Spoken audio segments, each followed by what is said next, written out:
بسم اللہ الرحمن الرحیم۔ السلام علیکم ورحمۃ اللہ وبرکاتہ۔ امید کرتا ہوں میرے تمام بہن بھائی خیریت سے۔ آج کے اس ویڈیو میں آپ کے لیے بہترین وظیفہ لایا ہوں، جو کہ ضروری حاجات کے لیے، کسی بھی قسم کی جائز حاجات کے لیے، ایک حاجات ہے، 2 3 ہیں، 4 ہیں، جتنی بھی آپ کے حاجات ہیں، اس کے لیے صرف آپ نے ایک وظیفہ کرنا ہے۔ تو انشاءاللہ العزیز آپ کی تمام جائز حاجات، تمام ضروریات انشاءاللہ العزیز پوری ہو جائیں گی۔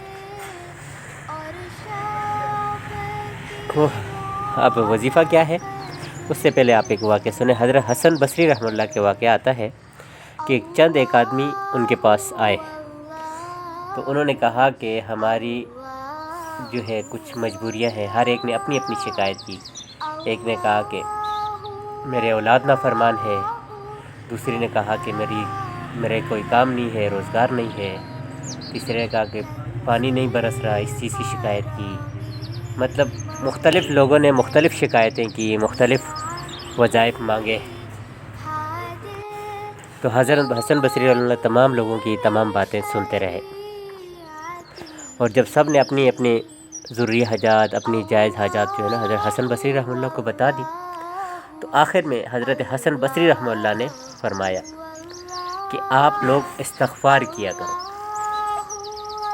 اب استغفار کا طریقہ، کس طریقے سے استغفار کریں، تو انہوں نے جواب دیا، تو اس میں انہوں نے یہ طریقہ بتایا ہے، سورۃ النوح کی آیات ہے، فَقُلْتُ اسْتَغْفِرُوا رَبَّكُمْ إِنَّهُ كَانَ غَفَّارًا يُرْسِلِ السَّمَاءَ عَلَيْكُمْ مِدْرَارًا وَيُمْدِدْكُمْ بِأَمْوَالٍ وَبَنِينَ وَيَجْعَلْ لَكُمْ جَنَّاتٍ وَيَجْعَلْ لَكُمْ أَنْهَارًا۔ سورۃ النوح کی آیت نمبر 10 سے 12، 10 11 12 3 آیتیں ہیں یہ۔ تو آپ نے یہ پڑھنی ہے، اور اس کے بعد دعا کرنی ہے، 111 مرتبہ آپ نے یہ پڑھنی ہے۔ تو انشاءاللہ العزیز آپ کی جائز حاجات ضرور بضرور پوری ہو جائے گی۔ اور اس کے ساتھ ایک اسی کی ضمن میں ایک بات آتی ہے کہ کوئی بندہ ایسا ہے جسے احتلام زیادہ ہوتا ہے، جسے مطلب ہر وقت شیطان خواب میں آتا ہے تو احتلام ہو جاتا ہے، اس بندے کے لیے یہ بہت ہی بہترین عمل ہے۔ اگر وہ مستقل یہ کام کرے گا تو انشاءاللہ العزیز آپ دیکھیں گے کہ اس سے اس کو نجات مل جائے گی۔ تو دعا کریں اللہ تعالی ہم سب کو عمل کرنے کی توفیق عطا فرمائے۔